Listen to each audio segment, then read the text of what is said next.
तो दोस्तों नमस्ते। आज मैं एक बनाया हूँ RC remote control car wire वाला। ये देखिए, मैंने इस कार को अपग्रेड करके यहाँ पे मोटर लगा दिया है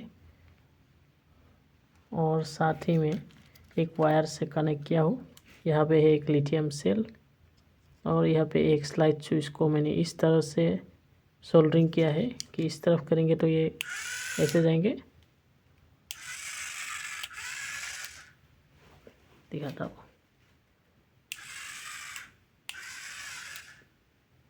काफ़ी सेटिस्फाइंग लगता है।